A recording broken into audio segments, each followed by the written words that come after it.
রমজান মাস শুরু হয়ে গেছে, তার আগে সবজি বাজার যেন আগুন। বেশ কিছুদিন আগেও 100 টাকা নিয়ে হাটে গেলে থলে ভর্তি করে সবজি বাজার করে ফিরতে পারতেন গ্রামের লোকেরা অনেকেই, কিন্তু এখন সে টাকা নিয়ে বাজার করতে গিয়ে কাঁচুমাচু মুখ নিয়ে ফিরে আসতে হচ্ছে তাদের। সবজির দাম শুনে মাথায় হাত অনেকেরই। অভিযোগ, প্রত্যেকবার রোজা এলে কালোবাজারির দাপটে সবজি সহ ফলমূলের দাম হয়ে যায় আকাশছোঁয়া। আরো অভিযোগ, কালোবাজারি রুখতে প্রশাসনকে সেভাবে কোনো পদক্ষেপ নিতেই দেখা যায় না। শাকসবজির আকস্মিক মূল্য বৃদ্ধিতে টান পড়তে শুরু করে গৃহস্থালীর পকেটে। রানীনগর এলাকার বেশ কিছু জায়গায় নামকরা সবজি হাট রয়েছে।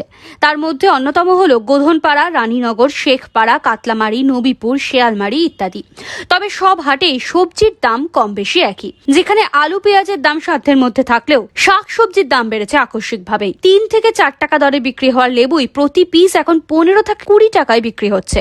যেখানে শশার দাম 30 থেকে 40 টাকার মধ্যে ঘোরাফেরা করে, সেই শশাই এখন বিকোচ্ছে 80 টাকা কেজি দরে। 3-4 টাকা দামের শাকের আটি বিক্রি হচ্ছে 8 থেকে 10 টাকা করে। রমজানের এই মরশুমে কলা বিক্রি হচ্ছে পিস প্রতি 6 থেকে 7 টাকা করে। মরশুমের করলা মিলছে 60 টাকা কেজি দরে, ঝিঙে 40 টাকা, এক একটা লাউ মিলছে 20 থেকে 25 টাকার আশেপাশে। করোনাকালীন লকডাউনের আর্থিক ধাক্কা কাটিয়ে সবজি বাজারের আকস্মিক মূল্যবৃদ্ধি সামলাতে রীতিমতো নাজেহাল অবস্থা হয়ে পড়েছে আমজনতার। এটা শুধু গ্রামের কথা, শহরে আরো নাকানি চোবানি খেতে হচ্ছে আমজনতাকে। আকস্মিক মূল্য বৃদ্ধিতে ঘাম ছুটে যাচ্ছে সাধারণ মানুষের।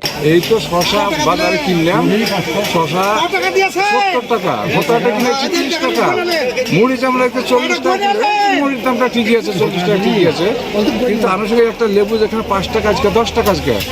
হ্যাঁ, এই যে প্রত্যেকটা জিনিসের দাম আপনার রোজার জন্য দাম বাড়িয়ে নিচ্ছে, তো রোজার জন্যই লাগবে লোকে। শশাটা তো খাবে, শশা কলা এটা তো লাগবে, খাবে। কলা 10 টাকা দিয়েছিল 5 পিস 6 পিস। এই রমজানে একদিন একটা রোজা না হতেই 20 টাকায় বলছে 5টা 6টা 7টা, 20 টাকায় 7টায়। এত দাম হলে কি পরে একদিন কি সারটা কি সব কিছু লেগে গেছে নাকি একদিনই, যে কি এত দাম বেড়ে গেল হঠাৎ রমজান মাসে এসেই? এই যে দাম এত একদিনে যে এত দাম বেড়ে গেল কি কারণে, এটাই তো মানে দাম। এখন তো মানে সব রমজান মাস, লোকে তো ইনকাম নাই, সবাই বসে বসে খাবে। এবার এত টাকা দামে তো কলা নিয়ে তো সব ইফতার করতে পারবে না। দাম কম করার জন্য বলছি আমি। যে কলা এর আগে আমরা কিনতাম 10 টাকাতে 10 পিস 12 পিস করে দিত, সেই কলা এখন বর্তমান 10 টাকায় 2টো করে দিচ্ছে।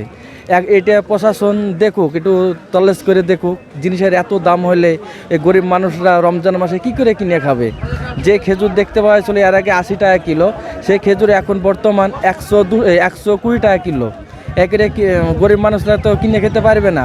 প্রশাসন এই সব গানা দেখতে পাচ্ছে না। এই দুদিনের মধ্যে এরকম করে প্রত্যেকটা জিনিসের রেট বেড়ে গেছে, সবজির দাম বেড়ে গেছে, প্রত্যেকটা ইত্যাদি জিনিসের দাম বেড়ে গেছে। আঙুর আগে কিনতাম আমরা খুব কম রেটে, এখন আঙুরের দাম ডবল হয়ে গেছে, আমাদেরকে কিনতে হয়েছে ডবল দাম।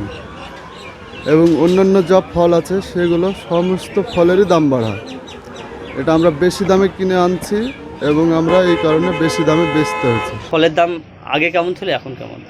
আগের থেকে একটু বেড়েছে, ফল বেচাকেনা আগের থেকে কম হচ্ছে। কারণ মানুষের হাতে পয়সা নেই, বুঝতে পারছি। তাই আগে গতবার ভালো বেচাকেনা হয়েছে, ভালো মানুষ ফল খেয়েছে, এবার ফল কম খাচ্ছে, কোনো খরিদ্দার পাতি নাই, খরিদ্দার খুব কমই, অর্ধেক বেচাকেনা, আগের থেকে অনেক কম বেচাকেনা। একটু দাম বাড়ে, খুব যে বেশি দাম বাড়ে দাম একটু দাম বাড়ে। কোন ফলে কেমন দাম ছিল আগে? আগে আপেল ছিল 100 টাকা, এখন 150 টাকা। আঙুর ছিল 80 টাকা 90 টাকা, এখন 120 টাকা। কলা পাওয়াই যাচ্ছে না, কলা 10 টাকায় 2-3টে কলা বিক্রি।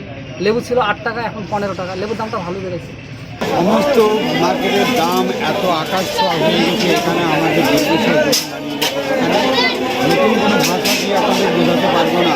Bureau report, NBTV।